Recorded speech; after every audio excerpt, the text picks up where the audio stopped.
Good morning students. आज हम राष्ट्रीय आंदोलन का संगठन 1870 के दशक से 1947 तक पढ़ेंगे। भारत छोड़ो और उसके बाद।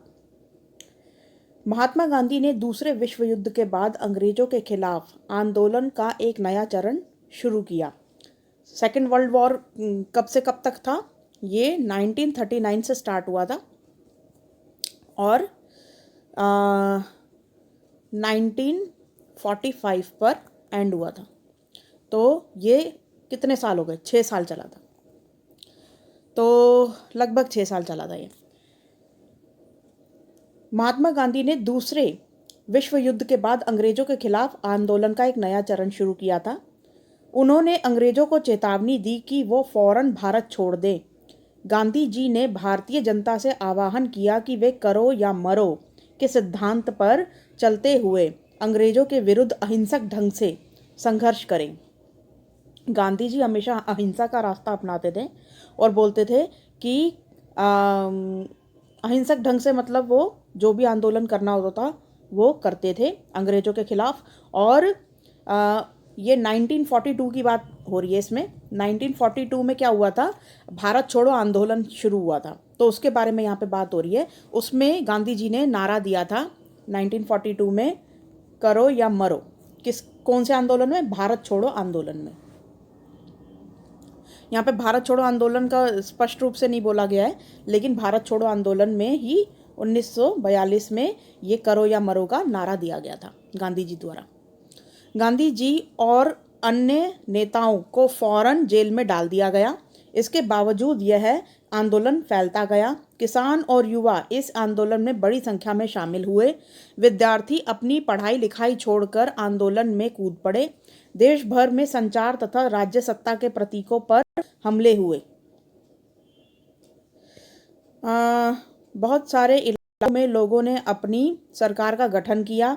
इन सब से निपटने के लिए अंग्रेजों ने बर्बर दमन का रास्ता अपनाया, परंतु आखिरकार इस विद्रोह ने ब्रिटिश राज को घुटने टेकने पर मजबूर कर दिया। क्या हुआ था कि आफ्टर सेकेंड वर्ल्ड वॉर 1945 जो ब्रिटिश सत्ता थी, यानी कि जो ब्रिटेन था, इंग्लैंड जिसे बोलते हैं आज के टाइम में, वहाँ पर उनकी जो अर्थव्यवस्था थी वो चरमरा गई थी। मतलब उनको खुद को ही पैसों की कमी हो गई थी। तो और इंडिया में भी ये सब जो विरोध प्रदर्शन हो रहे थे और आंदोलन वगैरह हो रहे थे, तो उनमें भी काफ़ी इनको नुकसान उठाना पड़ रहा था। साथ में अब विद्यार्थी भी शामिल हो गए थे अपनी पढ़ाई लिखाई छोड़कर आंदोलनों में। तो जितना यूथ था, मतलब पूरा भारत उठ खड़ा हुआ था आंदोलन करने के लिए। और जितने भी अंग्रेज़ों के जैसे दुकानें थी या अंग्रेज़ों के दफ्तर थे, उन सब पर फिर उन इलाकों में हमले होने स्टार्ट हो गए थे।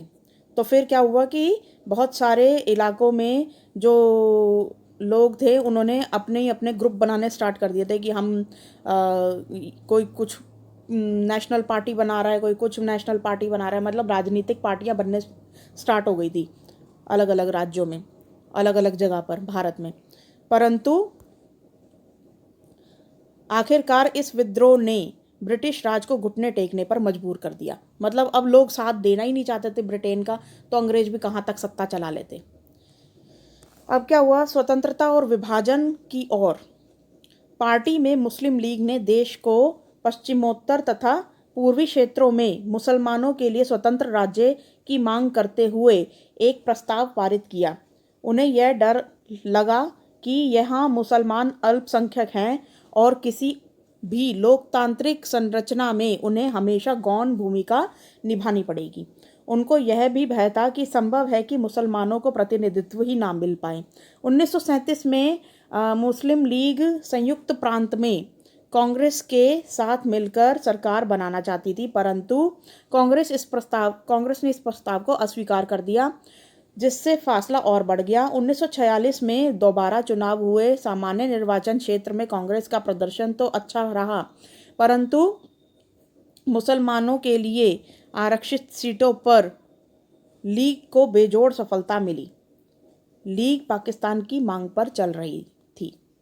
तो अब इसका पूरे पैराग्राफ का क्या मतलब हुआ कि जो पार्टी में मुस्लिम लीग ने देश के पश्चिमोत्तर तथा पूर्वी क्षेत्रों में मुसलमानों के लिए स्वतंत्र राज्य की मांग की। अब ये पश्चिमोत्तर क्या है और पूर्वी क्षेत्र क्या है, ये मैं आपको मैप में दिखाती हूँ। जैसा कि आप लोग जानते हो कि मैप में हमेशा ऊपर वाली साइड जो होती है वो नॉर्थ होती है, यानी कि उत्तर, ठीक है, और नीचे वाली साइड जो होती है वो साउथ होती है, यानी कि दक्षिण, और ये जो ईस्ट वाली साइड होती है वो ये होती है, यानी कि पूर्व, और ये होती है वेस्ट, यानी कि पश्चिम, ठीक है, पश्चिम, ठीक है। तो ये इस तरीके से, तो अब यहाँ पे भारत का पश्चिमोत्तर, यानी कि जो भारत का ये वाला पार्ट है ना, ये जो जिसे आज पाकिस्तान के रूप में जाना जाता है, यहाँ पे मुसलमान ज़्यादा रहते थे उस टाइम पर। और पूर्वोत्तर, अब पूर्वोत्तर कहाँ पड़ेगा, ईस्ट, जैसा कि हम जानते हैं कि इस साइड पड़ता है, ठीक है। तो भारत का अगर हम इस तरीके से करें तो यहाँ पे ईस्ट पड़ गया ना, तो ये जो बांग्लादेश है उस टाइम पर बंगाल में ज़्यादातर मुस्लिम रहते थे और हिंदू रहते थे।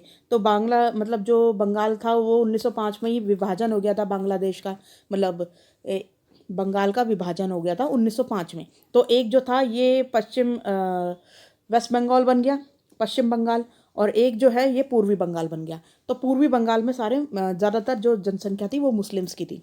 तो मुस्लिम लीग ने डिमांड की कि ये जो पाकिस्तान वाला क्षेत्र जो आज के टाइम में है, इसको, यानी कि पश्चिमोत्तर जो ये जगह है और साथ में ये जो पूर्वोत्तर जगह है, यानी कि आज का बांग्लादेश, तो इन दोनों को अलग करने की भारत से मांग करनी स्टार्ट कर दी थी मुस्लिम लीग ने, और अलग से पाकिस्तान बनाने की बात कही। तो उन्हें यह डर था कि यहाँ, यानी कि भारत के अंदर मुसलमान अल्पसंख्यक हैं। अल्पसंख्यक मतलब जनसंख्या में कम है। किसी भी लोकतांत्रिक संरचना में उन्हें हमेशा गौण भूमिका निभानी पड़ेगी, यानी कि जब भी चुनाव होंगे तो वो अल्पसंख्यक हैं, और जब ज़्यादा वोट पड़ते हैं किसी पार्टी को तो वो जीत जाती है।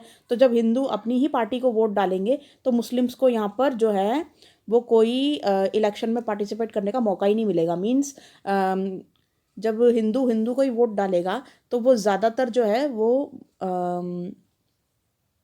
हिंदू ही नेता बन जाएंगे कुल मिला के। तो ये डर था, तो इसलिए इन्होंने जो है पाकिस्तान की डिमांड करनी स्टार्ट कर दी थी कि हम अपना अलग देश बनाएंगे, जहाँ पर 1937 में मुस्लिम लीग संयुक्त प्रांत किसे बोलते हैं, ये यूपी को बोलते हैं, उत्तर प्रदेश को, कांग्रेस के साथ मिलकर सरकार बनाना चाहती थी, परंतु कांग्रेस ने इस प्रस्ताव को अस्वीकार कर दिया। कांग्रेस ने इसलिए अस्वीकार किया था क्योंकि मुस्लिम लीग ने कुछ ऐसी शर्तें रख दी थी जो कि बिल्कुल ही मतलब उस टाइम पे किसी को भी स्वीकार नहीं थी। तो जिससे फासला और बढ़ गया। 1946 में चुनाव हुए और सामान्य निर्वाचन क्षेत्र में कांग्रेस का प्रदर्शन तो अच्छा रहा, परंतु मुसलमानों के लिए आरक्षित सीटों पर लीग को बेजोड़ सफलता मिली। लोगों तब मुस्लिम लीग ने पाकिस्तान की मांग, मतलब जो लीग है वो पाकिस्तान की मांग पर चलती रही, यानी कि जो मुस्लिम लीग थी वो पाकिस्तान की डिमांड करती रही। अब कैबिनेट मिशन आता है।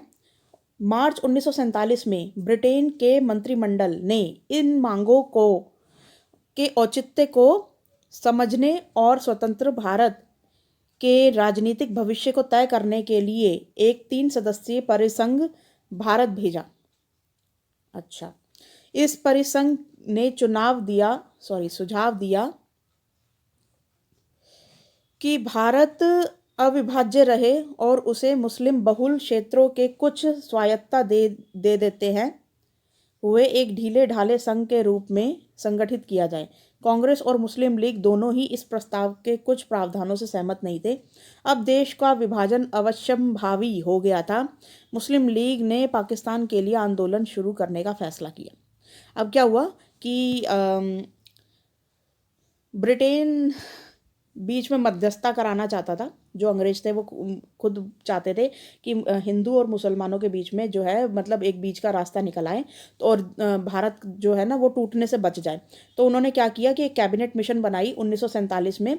ब्रिटेन के मंत्रिमंडल ने इन मांगों, मतलब जो पाकिस्तान की डिमांड हो रही थी उसको हल करने के लिए उन्होंने एक कैबिनेट मिशन भेजा। लेकिन इस जो कैबिनेट मिशन में जो सुझाव दिए गए थे उससे ना तो कांग्रेस खुश थी ना ही वो क्या कहते हैं मुस्लिम लीग खुश थी, क्योंकि अंग्रेजों ने अपनी ही सत्ता बनाए रखने के लिए भारत को जो है वो कुछ ना कुछ ऐसे सुझाव दे दिए थे जिससे दोनों ही पार्टियां यानी कि कांग्रेस और मुस्लिम लीग दोनों ही खुश नहीं थी। अब क्या हुआ, फिर मुस्लिम लीग ने फिर ये फैसला किया कि अब वो पाकिस्तान का आंदोलन स्टार्ट कर देगी, यानी कि अब वो आंदोलन करेगी कि अब उन्हें पाकिस्तान मिल ही जाए 1947 में। मुस्लिम लीग ने 16 अगस्त 1946 को प्रत्यक्ष कार्यवाही दिवस मनाने का आह्वान किया। इस दिन कलकत्ता में दंगे भड़क उठे जो कई दिन तक चलते रहे। अब मुस्लिम लीग ने क्या किया कि प्रत्यक्ष कार्यवाही की, यानी कि ऐसा आंदोलन जिसके कारण क्या हुआ कि वहां पर कलकत्ता में दंगे भड़क गए और इन दंगों में हजारों लोग मारे गए। मार्च 1947 तक उत्तर भारत के विभिन्न भागों में हिंसा फैल गई, कई लाखों लोग मारे गए। असंख्य महिलाओं का विभाजन की इस हिंसा में कथित अत्याचारों का सामना करना पड़ा, मतलब महिलाओं के साथ दुष्कर्म हुए। करोड़ों लोगों को अपना घर बार छोड़कर भागना पड़ा, बंगाल से भी और पंजाब से भी। अपने मूल स्थान से बिछड़कर ये लोग रातों रात अजनबी जमीन पर शरणार्थी बनकर रह गए और इस तरह ब्रिटिश शासन की स्वतंत्रता का ये जो आनंद था, विभाजन की पीड़ा और हिंसा में बदल गया। तो इस प्रकार जो है हमें आज़ादी के साथ साथ क्या विभाजन की भी पीड़ा देखनी पड़ी। तो अब यहाँ पे फर्स्ट क्वेश्चन देखते हैं, भारत छोड़ो आंदोलन किस प्रकार फैला था। तो यहाँ पर भारत छोड़ो आंदोलन, यहाँ से आप आंसर लगाएंगे इसका। इसके बावजूद यह आंदोलन फैलता गया यहाँ से। ये किसान और युवा इस आंदोलन में बड़ी संख्या में शामिल हुए थे। ये पूरा यहाँ से लेकर बहुत सारे इलाकों में लोगों सरकार का बर्बर दमन का रास्ता अपनाया, परंतु विद्रोह ने ब्रिटिश को घुटने टेकने पर मजबूर कर दिया। देश भर में संचार के प्रतीकों पर हमला हुआ, बहुत सारे इलाकों में लोगों ने सरकार का गठन किया। तो यहाँ तक होगा इसका आंसर। ये किसान और युवा इस आंदोलन में बड़ी संख्या में शामिल हुए। विद्यार्थी अपनी पढ़ाई लिखाई छोड़कर आंदोलन में कूद पड़े। देश भर में संचार और राज्य सत्ता के प्रतीकों पर हमला हुए और बहुत सारे इलाकों में लोगों ने अपनी सरकार का गठन किया। तो कहाँ से लेकर कहाँ तक आंसर होगा, ये किसानों से लेकर यहाँ तक। ठीक है, तो ये आंसर, ये 1 2 3 और ये 4 लाइनों का आंसर है फर्स्ट का। ठीक है, नेक्स्ट है, मतलब इस आंदोलन में विद्यार्थी, किसान और नई नई जो राजनीतिक पार्टियां थी वो भी सब शामिल हो गई थी, तो जिसके कारण ये जो आंदोलन था भारत छोड़ो आंदोलन ये फैल गया था। ठीक है, अब क्वेश्चन नंबर 2 देखते हैं। मुस्लिम लीग ने मुसलमानों के लिए स्वतंत्र राज्य की मांग क्यों की थी? क्योंकि उन्हें लगता था कि भारत में वो अल्पसंख्यक हैं। ये यहाँ से आंसर होगा। उन्हें डर लगता था कि यहाँ मुसलमान अल्पसंख्यक हैं और किसी भी लोकतांत्रिक संरचना में उन्हें हमेशा गौण भूमिका निभानी पड़ेगी। उनको यह भी भय था कि संभव है कि मुसलमानों को प्रतिनिधित्व ही ना मिले, इसलिए उन्होंने जो है पाकिस्तान की मांग उठानी स्टार्ट कर दी थी कि वहाँ पर वो अपना खुद का शासन खुद चलाएंगे। ठीक है, अब हम थर्ड क्वेश्चन करेंगे। थर्ड क्वेश्चन में देखिए, कैबिनेट मिशन का गठन क्यों किया गया था, इसके क्या प्रस्ताव थे। तो कैबिनेट मिशन का गठन क्यों किया, ये यहाँ से इसका स्टार्ट होगा आंसर। मार्च 1947 में ब्रिटेन के मंत्रिमंडल ने इन मांगों को, किन मांगों को, पाकिस्तान की मुस्लिम लीग की पाकिस्तान की मांग को, के औचित्य को समझने और स्वतंत्र भारत के राजनीतिक भविष्य को तय करने के लिए एक 3 सदस्यीय परिसंघ भारत भेजा था। ये तो हो गया इस वाले का आंसर। अब इस वाले का, इसके क्या प्रस्ताव थे। इस परिसंघ ने ये सुझाव दिया कि भारत अविभाज्य रहे और उसे मुस्लिम बहुल क्षेत्रों के कुछ स्वायत्तता देते हुए एक ढीले ढाले संघ के रूप में संगठित किया जाए। तो हमारा जो आंसर होगा वो यहाँ से यहाँ तक होगा, मार्च से लेकर यहाँ तक, थर्ड वाले का किया जाए तक। ठीक है, तो ये 1 2 और ये आधी तीसरी लाइन, तो ये तीसरे का आंसर हो गया। अब फोर्थ वाला देखते हैं। यहाँ पे फोर्थ वाला क्या है, क्वेश्चन, कांग्रेस और मुस्लिम लीग दोनों ने ही कैबिनेट मिशन के प्रस्ताव को क्यों ठुकरा दिया? कांग्रेस और मुस्लिम लीग दोनों ही इस प्रस्ताव से असहमत थे, कुछ प्रावधानों से सहमत नहीं थे। अब यहाँ पे देखो, ज़्यादा कुछ बता नहीं रखा है कैबिनेट मिशन के बारे में, मैं ज़रा आपको ज़रा अलग से बता देती हूँ कि कैबिनेट मिशन थी क्या। तो मार्च 1947 में क्या हुआ था कि ब्रिटेन में एक नई सत्ता बनी थी, लेबर पार्टी वहाँ पे गठित हो गई थी, तो वो भी इस पक्ष में थे कि भारत को अब स्वतंत्र कर देना चाहिए, अब ज़्यादा मतलब भारत को गुलाम बना के नहीं रखना चाहिए। तो फिर क्या हुआ था कि ये कैबिनेट मिशन तैयार की गई थी इंग्लैंड के द्वारा, और वो 3 सदस्य जो थे वो भारत भेजे गए थे। तो काफ़ी वार्ता की थी, मतलब एक दूसरे से बातचीत की थी। तीनों ने किस किस से बात की थी? एक तो मुस्लिम लीग से बात की थी और एक कांग्रेस से बात की थी। दोनों पार्टियां थी ना भारत की सबसे बड़ी। तो जब दोनों से वार्ता की तो फिर कुछ प्रस्ताव, इन्होंने कुछ सुझाव दिए थे कि भारत में 3 स्तर की जो अब हम सरकार बनाएंगे। कौन कौन सी सरकार होगी? वो इस तरीके से होगी कि कुछ ग्रुप बना दिए थे भारत को, है ना, पूरी तरीके से डिवाइड कर दिया था। इन्होंने ये बताया कि ये जो भारत का ये वाला हिस्सा है, ये वाला, ये तो होगा हिंदू रिलेटेड, और क्योंकि यहाँ पे हिंदुओं की जनसंख्या बहुत ज़्यादा थी। अब ये जो ये वाला हिस्सा है, ये हो जाएगा ये मुस्लिम, ये वाला जितना भी भारत का हिस्सा हो जाएगा, ये यहाँ पर मुस्लिम जो है वो शासन चलाएंगे, और ये वाला जो हिस्सा होगा यहाँ पर भी मुस्लिम ही शासन चलाएंगे। तो इन्होंने ये प्रस्ताव दिया था। इन्होंने भारत को ABC ग्रुप में डिवाइड कर दिया था। ठीक है, तो ये बी वाला इलाका जो था जितना भी, ये भारत, ये तो हिंदुओं का यहाँ पर जो है मतलब प्रतिनिधित्व रहेगा। यहाँ पे सारे हिंदू चुनाव वगैरह लड़ेंगे और यहाँ पे जीतेंगे। यहाँ पे हिंदुओं की चलेगी, और यहाँ पर जो है ये इस वाले में जो है यहाँ पर ये इलाका मुसलमानों को दे दिया जाएगा, और ये वाला भी इलाका मुसलमानों को दे दिया जाएगा।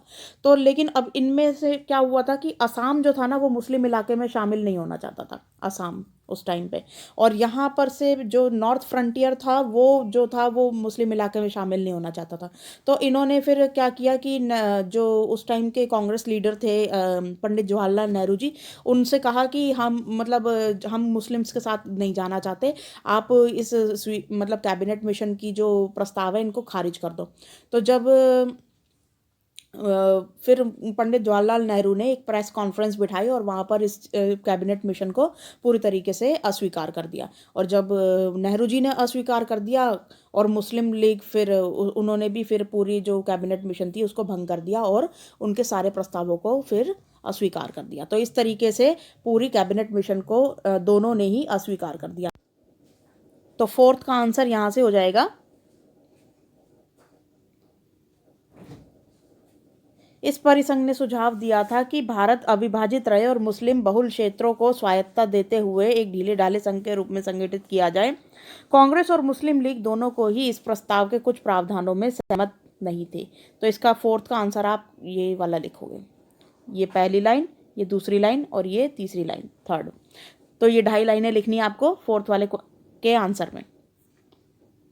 तो आई होप ये आज की वर्कशीट आपको समझ में आई होगी, और कैबिनेट मिशन प्लान और भारत छोड़ो आंदोलन के बारे में कुछ जानने को मिला होगा। Thank you.